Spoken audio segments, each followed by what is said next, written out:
Halo teman-teman, selamat hari Minggu. Selamat datang di Kebaktian Remaja GKI Gading Indah 4 Juli 2021. Bagaimana kabar teman-teman semua nih? Semoga baik-baik aja ya. Semua teman-teman juga udah pada libur kan. Semoga di libur teman-teman di minggu ini bisa tetap produktif. Sebelum kita memulai kebaktian kita, marilah kita berdoa. Ya Tuhan, terima kasih ya Tuhan untuk hari Minggu ini ya Tuhan. Kami akan memulai ibadah kami ya Tuhan. Kiranya Engkau memberkati kami dari awal sampai akhir ya Tuhan, agar bisa tetap fokus untuk mengikuti jalannya ibadah. Dalam nama Tuhan Yesus kami berdoa dan mengucap syukur. Amin.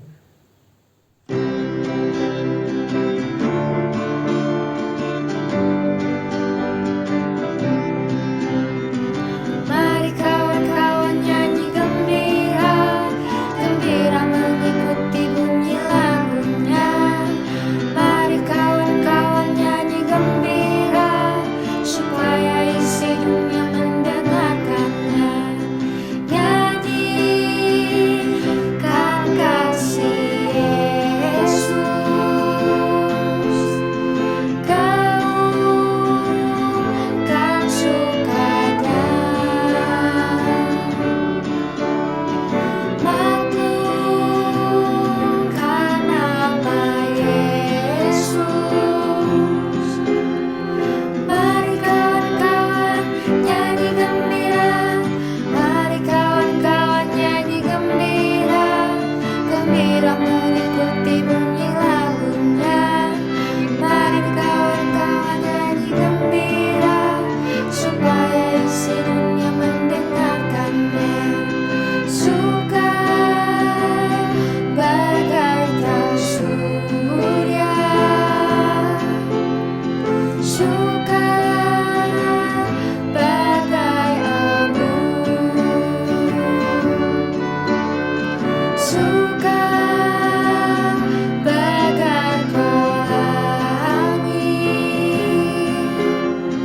Mari kawan-kawan nyanyi gembira, mari kawan-kawan nyanyi gembira, gembira mengikuti bunyi lagunya. Mari kawan-kawan nyanyi gembira, supaya isi dunia mendengarkannya.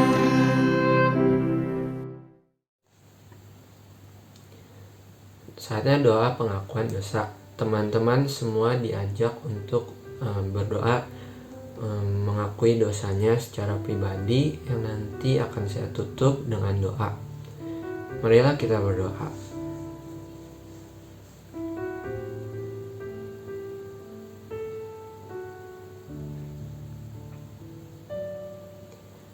Ya Tuhan, inilah doa pengakuan dosa kami ya Tuhan yang telah kami ucapkan, maupun yang sengaja atau yang tidak disengaja ya Tuhan.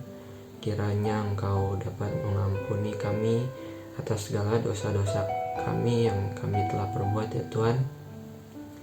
Dan kami akan berjanji selalu untuk tetap berusaha juga untuk berada di jalan-Mu saja ya Tuhan. Dalam nama Tuhan Yesus kami berdoa dan mengucap syukur. Amin.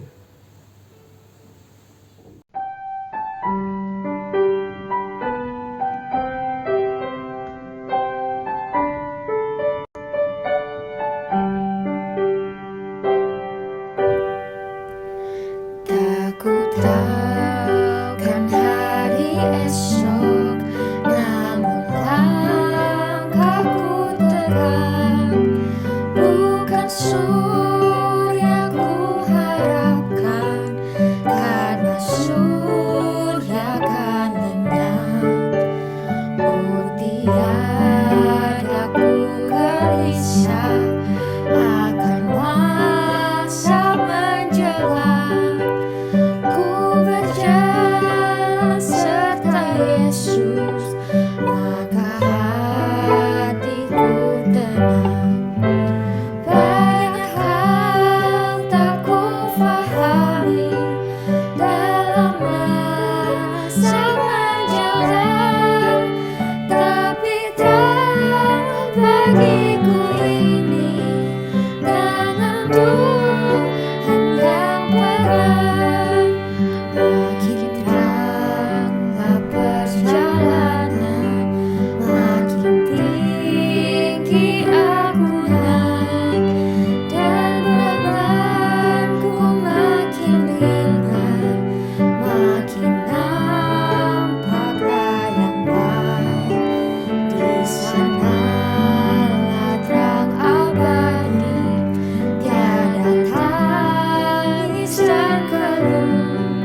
teman-teman remaja, mari kita mempersiapkan hati kita untuk mendengarkan firman Tuhan.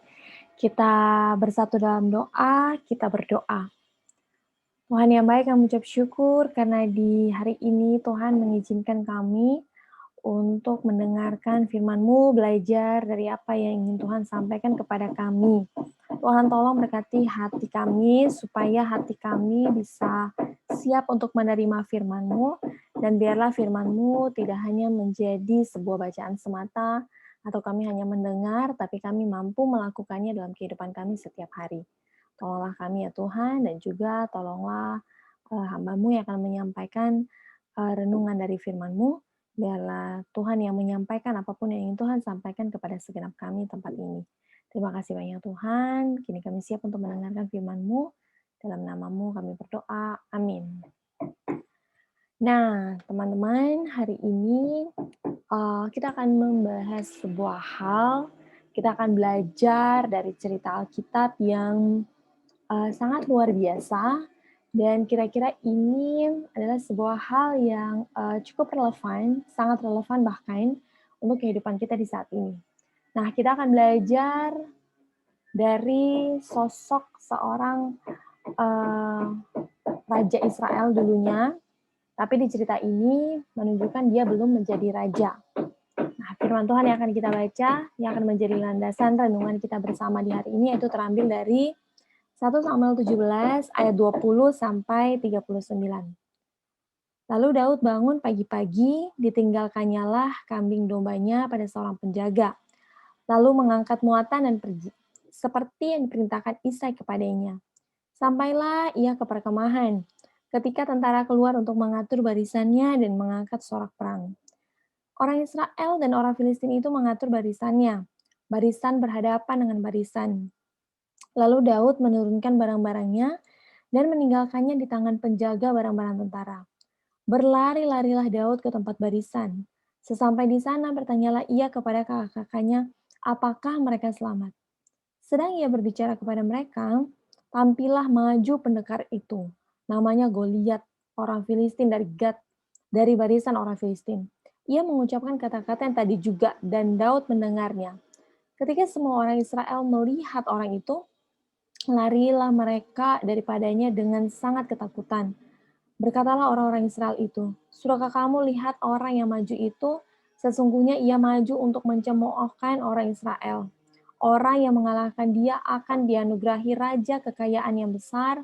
Raja akan memberikan anaknya yang perempuan kepadanya, dan kaum keluarganya akan dibebaskannya dari pajak di Israel. Lalu berkatalah Daud kepada orang-orang yang berdiri di dekatnya, apakah yang akan dilakukan kepada orang yang mengalahkan orang Filistin itu dan yang menghindarkan cemooh dari Israel? Siapakah orang Filistin yang tak bersunat ini sampai ia berani mencemoohkan barisan daripada Allah yang hidup? Rakyat itu pun menjawabnya dengan perkataan tadi.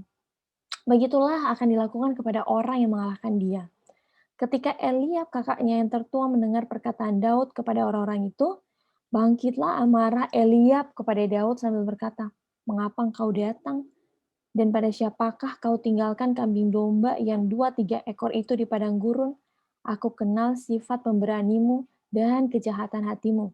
Engkau datang kemari dengan maksud melihat pertempuran. Tetapi jawab Daud, apa yang telah kuperbuat? Aku hanya bertanya saja. Lalu berpalinglah ia daripadanya kepada orang lain dan menanyakan hal yang sama. Dan rakyat memberi jawab kepadanya seperti tadi.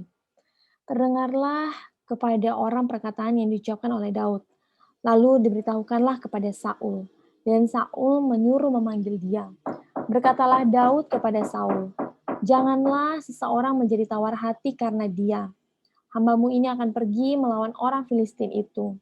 Tetapi Saul berkata kepada Daud, tidak mungkin engkau dapat menghadapi orang Filistin itu untuk melawan dia, sebab engkau masih muda, sedang dia sejak dari masa mudanya telah menjadi prajurit.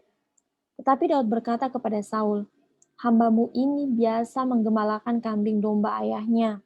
Apabila datang singa atau beruang yang menerkam seekor domba dari kawanannya, maka aku mengejarnya, menghajarnya dan melepaskan domba itu dari mulutnya. Kemudian apabila ia berdiri menyerang aku, maka aku menangkap janggutnya, lalu menghajarnya dan membunuhnya. baik singa maupun beruang telah dihajar oleh hambamu ini. Dan orang Filistin yang tidak bersunat itu, ia akan sama seperti salah satu daripada binatang itu, karena ia telah mencemooh barisan daripada Allah yang hidup. Pula kata Daud, Tuhan yang telah melepaskan aku dari cakar singa dan dari cakar beruang. Dia juga akan melepaskan aku dari tangan orang Filistin itu. Kata Saul kepada Daud, pergilah, Tuhan menyertai engkau. Lalu Saul mengenakan baju perangnya kepada Daud, ditaruhnya ketopong tembaga di kepalanya, dan dikenakannya baju sirah kepadanya. Lalu Daud mengikatkan pedangnya di luar baju perangnya, kemudian ia berikhtiar berjalan, sebab belum pernah dicobanya.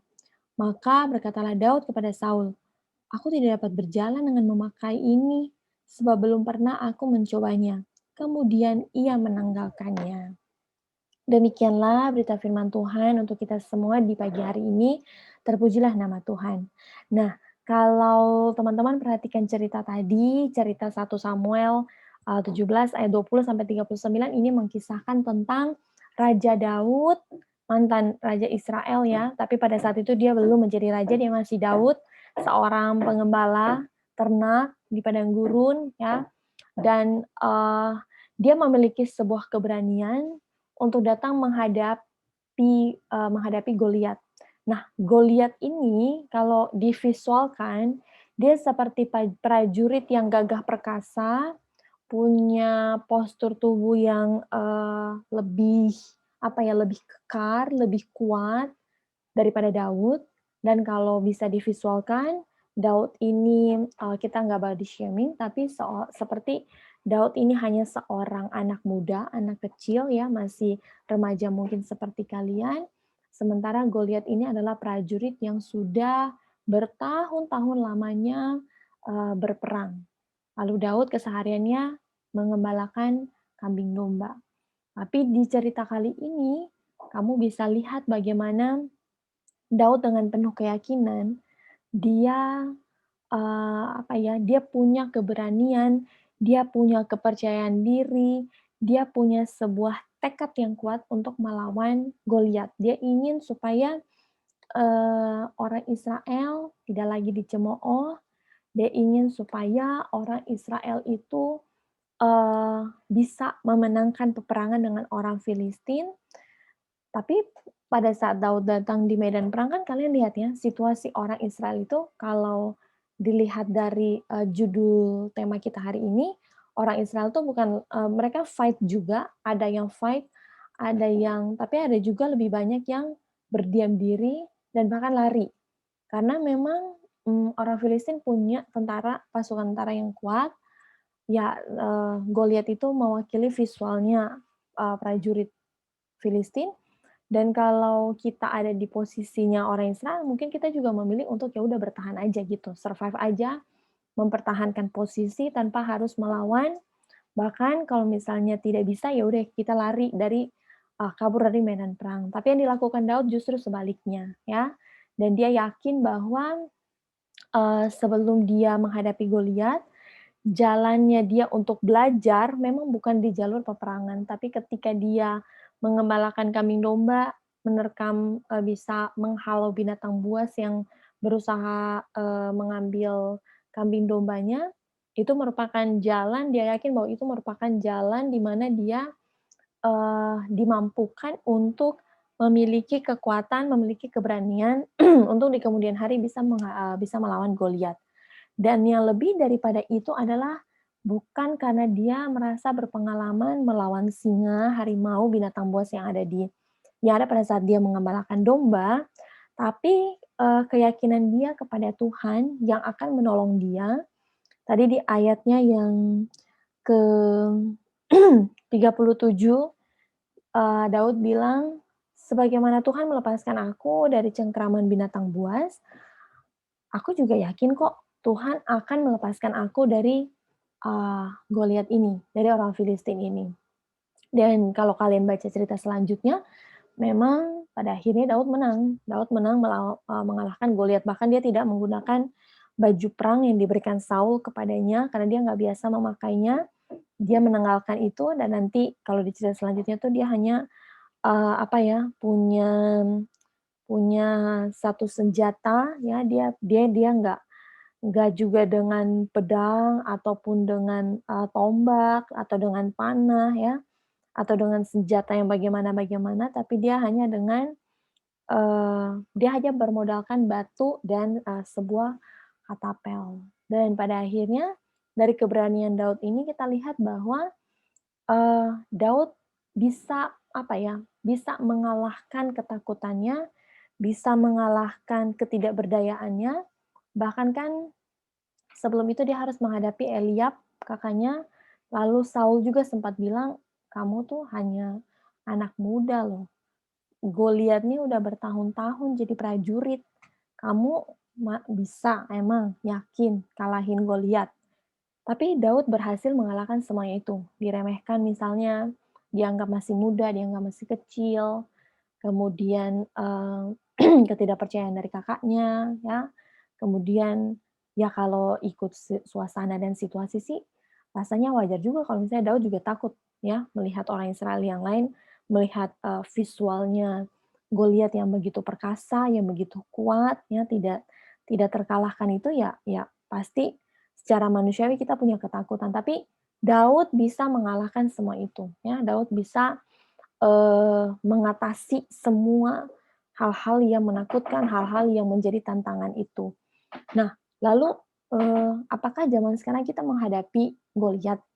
Jadi maksudnya kita harus, nanti kalau ada orang yang lebih gede daripada kita harus lawan atau gimana, Ilona? Enggak juga, ya. Goliat yang ada di zaman sekarang berbeda dengan Goliat, yang dihadapi Daud. Goliatnya kita beda dengan Goliatnya Daud. Goliatnya kita tuh mungkin kadang-kadang berupa yang seperti ini nih, ya. Ini eee, aku ambil dari Instagram-nya. Ini tuh ada di, postingannya Live at Gojek, ya. Nah, mereka tuh memberikan beberapa hal, instead of saying yang di sebelah kiri ini, ya, yang "I can do this, I'm so bad at this, I made such a stupid mistake." Instead of saying this, mending bilang aja yang ada ini, tanda centangnya ini. Nah, ini mungkin yang kadang-kadang menjadi, giant-nya kita, ya, menjadi Goliat-Goliatnya kita.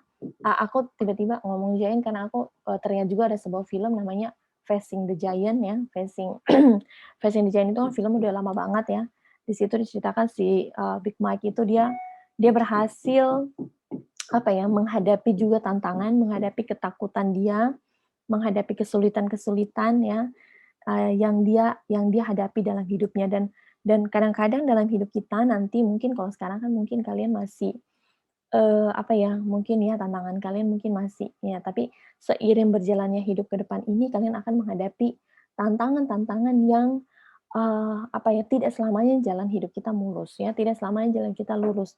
Kadang lurus ya, kadang bagus, tapi oh ternyata ada jurang di kiri kanan. Kadang-kadang jalannya sempit, kerikil ya, oh tapi kita ditemani dengan suara burung yang merdu misalnya gitu ya. Jadi memang, eee, Goliat-Goliat yang kita hadapi zaman sekarang, yang harus kita hadapi, bukan lagi Goliat-Goliat yang medan perang seperti yang Daud hadapi, beda ya. Tapi mungkin ini beberapa contoh Goliat yang bisa, kita hadapi di zaman sekarang. Misalnya kita menghadapi sebuah hal, lalu kita mulai nggak yakin, kita bilang, "I can do this, aku nggak bisa melakukan ini." Instead of saying that one, mending kita bilang, "Even if I fail, at least I tried." Itu berarti udah satu tahap baik kita kita menghadapi, kita mengalahkan rasa ketidakpercayaan diri kita, ya. Mungkin awalnya kita untuk sesuatu hal yang baru kita menganggap kita merasa bahwa, "Aku nggak bisa nih melakukan ini nih, aku nggak bisa." Tapi ketika kita punya, apa ya, sebuah keberanian untuk kemudian, "Oke, nggak apa-apa deh, meskipun nanti gagal, mungkin nggak bisa, tapi at least aku coba. Setidak-tidaknya aku coba." Gitu, ya. Lalu misalnya, "I'm so bad at this." Kita merasa bahwa kita nggak punya potensi, kita nggak punya kemampuan, ya, kita nggak punya, minat di situ, kita nggak punya orang lain mungkin lebih berbakat daripada kita, orang lain lebih berpotensi daripada kita face juga, kita harus menghadapi perasaan-perasaan yang demikian. Instead of saying, "I'm so bad at this," mending kita bilang, "What do I need to work on to get better at this, ya. Apa yang harus aku lakukan nih, ya. Apa yang aku butuhkan supaya aku bisa menjadi lebih baik di hal ini gitu, ya. Ketimbang kita bilang, "Oh, aku memang buruk sih, aku memang nggak bisa sih, aku memang nggak punya potensi sih di bagian itu," gitu, ya. Lalu instead of saying, I made such a stupid mistake, instead of saying that, mending kita bilang, "Now I've learned that's not not the way to go. I'll try another road," ya. Jadi kalau misalnya ada kita bikin sebuah kesalahan, ya misalnya kita bikin sebuah hal yang keliru, nggak apa-apa ya. Toh kita dalam hidup nggak selalu kita benar, nggak selalu jalan yang kita pilih itu langsung sukses 100%, mulus 100%. Kadang-kadang ada gagalnya, kadang-kadang ada fail-nya, nggak apa-apa ya. Daripada kita meratapi hal yang stupid mistake itu misalnya, sekarang kita bilang, "Nah, aku sekarang belajar nih. Aku sekarang belajar, oke, nggak ada jalan lagi. Oke, ini aku udah salah, depannya udah salah jalan banget nih, depan nih jalan buntu, ya udah aku coba rute yang lain." Gitu. Ya, jadi ini mungkin contoh-contoh, Goliat yang sekarang kita hadapi. Tidak Goliat dalam peperangan, tidak pertempuran, tidak perkelahian, tapi mungkin kadang-kadang Goliat itu berasal dari dalam diri kita sendiri. Hal-hal yang membuat kita takut, membuat kita tidak percaya diri, membuat kita hilang, kontrol misalnya terhadap diri kita, membuat kita mengintimidasi diri kita sendiri, gitu ya. Ini beberapa hal yang, mmm, kalimat-kalimat pemantik, maksudnya kalimat-kalimat yang bisa memancing kita untuk daripada kita bilang, "I can do this," mending ya udah, aku memang nggak bisa melakukannya nih, tapi sekalipun aku nanti gagal karena aku nggak bisa, at least aku coba, gitu. Itu berarti kamu udah menaklukkan rasa takut kamu, menaklukkan rasa tidak percaya dirinya kamu. Kamu memilih untuk jadi orang Israel yang fight ya, memilih menjadi Daud, bukan memilih sebagai orang Israel yang kemudian, lari atau hanya berdiam diri saja, freeze gitu ya. Lalu misalnya ada, "This is so boring," ya, misalnya hal-hal yang membosankan, yang tidak menyenangkan bagi kita. Ya udah, instead of saying, "This is so boring," mending kita bilang, "How can I make this more challenging?" misalnya.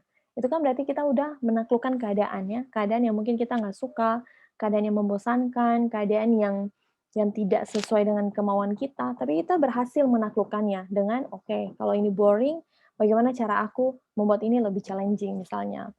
Lalu ini, "This is too difficult," ya, ini terlalu susah, sama kayak tadi, "I can do this," ini terlalu susah. Instead of saying that, ngomongnya aja, "What am I learning from this experience?" Ini difficult nih, kesempatan nih aku ketemu situasi yang sulit, situasi yang tidak tidak mudah ya, yang tidak gampang, oke? Daripada kita hanya mengeluh, ya, kita hanya meratapi, "Aduh ini susah banget ya." Daripada bilang kayak begitu, kita tidak maju, mending kita bilang, "What am I learning from this experience?" Kemudian, "This work I produce is good enough," ya, hanya cukup, ya, ya udah aku pelayanan aku gitu-gitu aja, udahlah itu semaksimalnya yang bisa aku lakukan. Oh ya udah, memang bakat aku cuman sampai situ doang.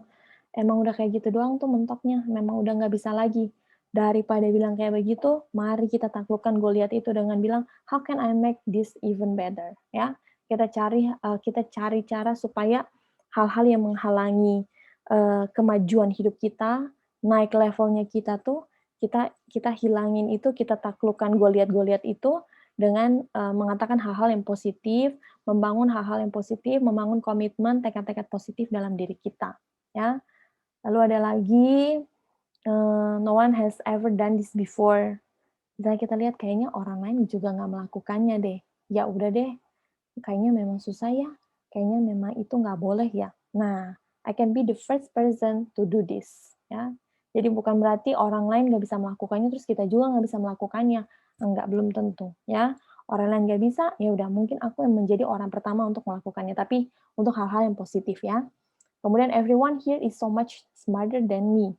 Instead of saying that, merasa orang lain lebih pintar, orang lain lebih bagus, orang lain lebih berbakat, orang lain lebih berpotensi, kita bilang aja, "I'm here with them for a reason and have something unique to bring to the table." Ya, kalau kita merasa orang lain lebih pintar, orang lain lebih oke daripada kita, lebih berbakat, lebih punya potensi. Oh ya udah memang orang lain mungkin punya potensi yang lain, tapi aku juga punya potensi aku yang unik, yang berbeda daripada orang itu. That's why kita diciptakan setara ya. Maksudnya that's why kita diciptakan berdampingan, kita diciptakan sebagai makhluk sosial untuk saling melengkapi. Orang lain punya kelebihan, kita juga punya kelebihan. Orang lain punya kekurangan, kita juga punya kekurangan. Disitulah kita saling melengkapi. Kemudian, there's no way that idea is better than me. Ini ya, rasa-rasa minder, rasa-rasa tidak percaya diri, rasa kayaknya orang lain tuh lebih daripada gue ya. Kayaknya gue tuh memang gak bisa apa-apa. Aku memang gak bisa apa-apa. Orang lain kayak nilainya lebih bagus. Orang lain tuh sering dipakai, sering diajak ikut lomba, pentas seni. Aduh, kayaknya aku memang gak berbakat.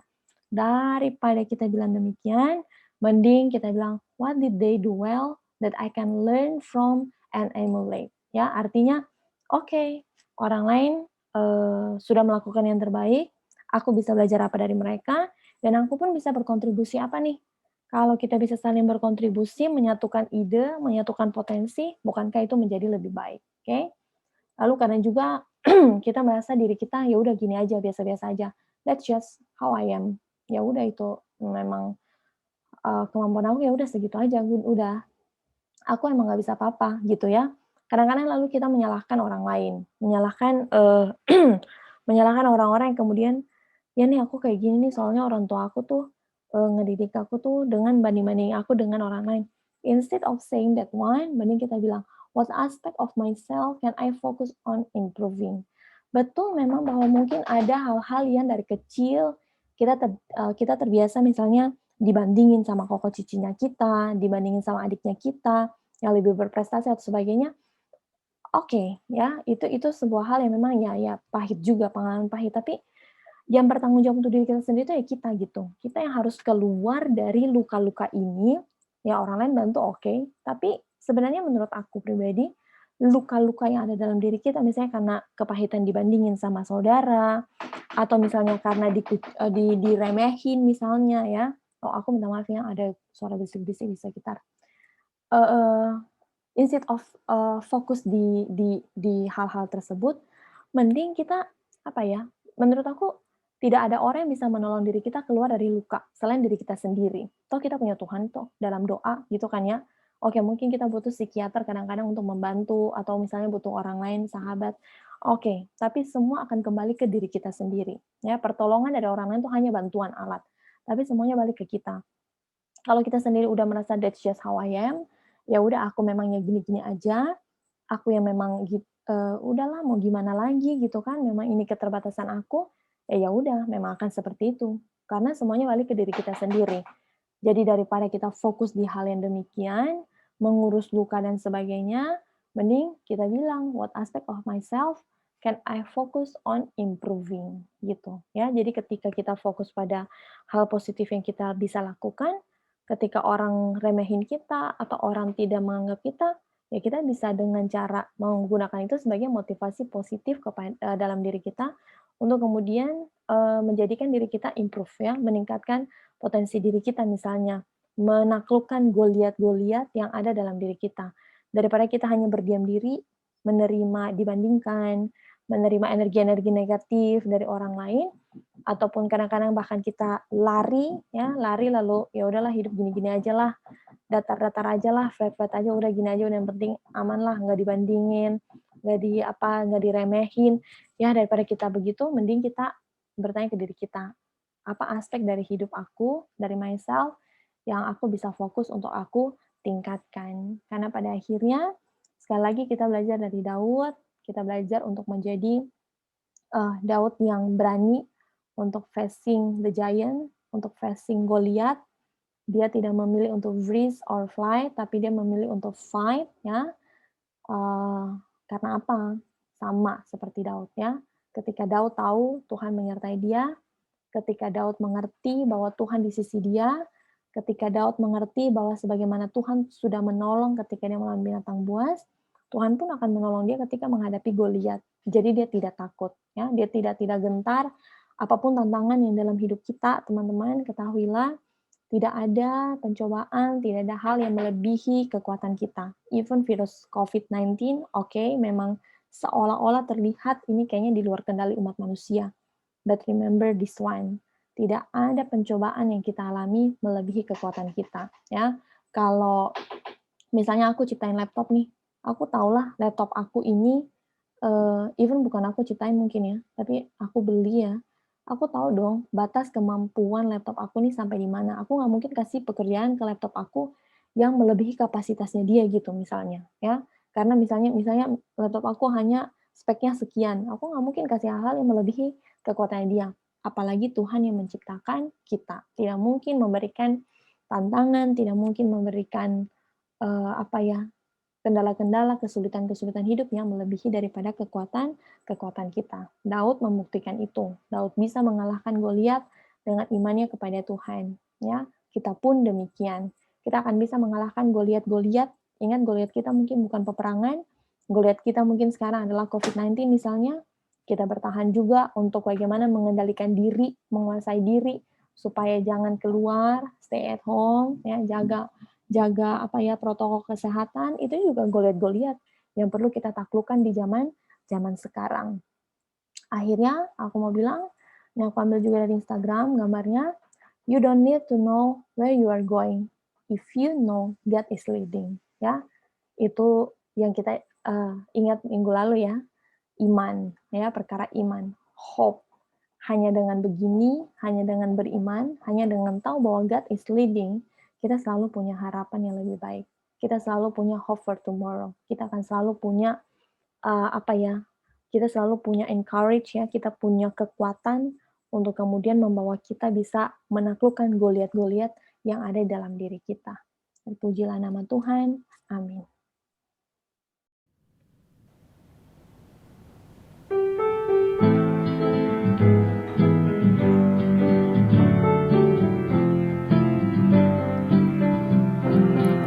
Betapa kita tidak bersyukur, bertanah air kaya dan subur, lautnya luas, gunungnya megah, menghijau padang, bukitnya lembah. Itu semua berkat karunia Allah yang agung maha kuasa. Itu semua berkat karunia Allah yang agung maha kuasa. Alangkah indah pagi mereka, bermandi cahaya surya dan cerah. Di tingkat hijau burung tak henti, bunga pun bangkit harum berseri. Itu semua berkat karunia Allah yang agung maha kuasa. Itu semua berkat karunia Allah yang agung maha kuasa.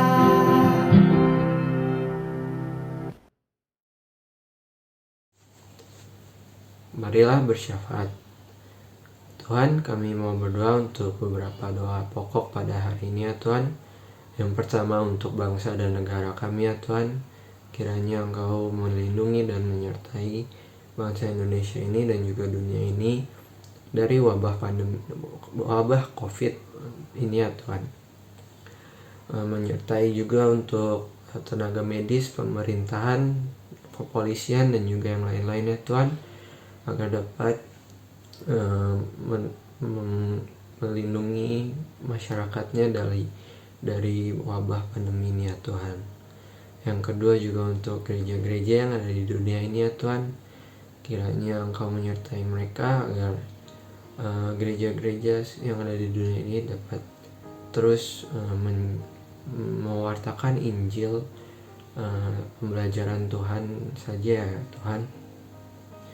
Yang ketiga juga untuk remaja di GKI Gading Indah ini ya Tuhan, kiranya Engkau dapat menyertai teman-teman kami, jemaat-jemaat remaja yang ada di gereja ini ya Tuhan.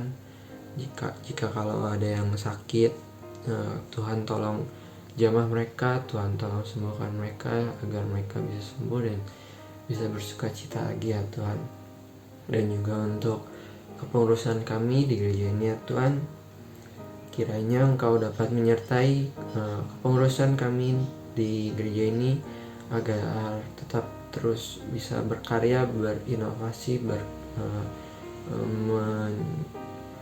membicarakan kreativitasnya mereka ya Tuhan, agar kami juga dapat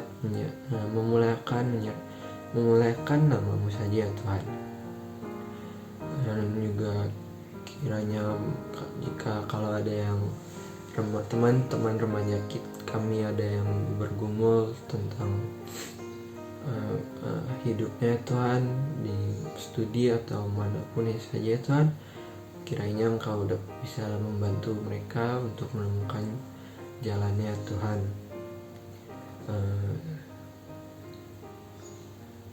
Itu saja Tuhan yang kami ingin doakan pada hari ini ya Tuhan. Dalam nama Tuhan Yesus kami berdoa dan mengucap syukur. Amin.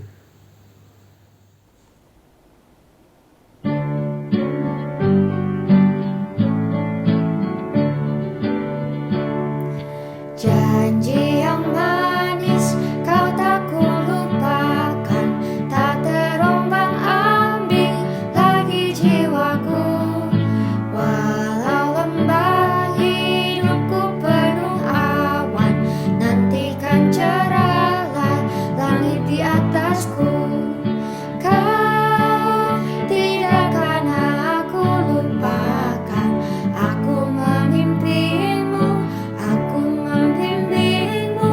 Kau tidak akan aku lupakan, aku penolongmu, yakinlah teguh. Yakinkan janji kau tak kulupakan, dengan sukacita aku jalan terus. Dunia dan kawan tiada ku harapkan, satu yang setia, Yesus penebus. Kau tidak akan aku lupakan, aku memimpimu, aku membimbingmu. Kau tidak akan aku lupakan, aku penolongmu, yakinlah teguh.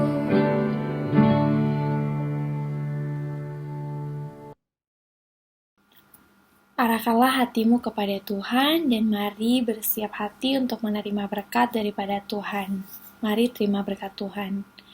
Kiranya kasih karunia, damai sejahtera, perlindungan daripada Allah Bapa mau tinggal bersama dengan kami semua hari ini terus kekal sampai selama-lamanya. Amin.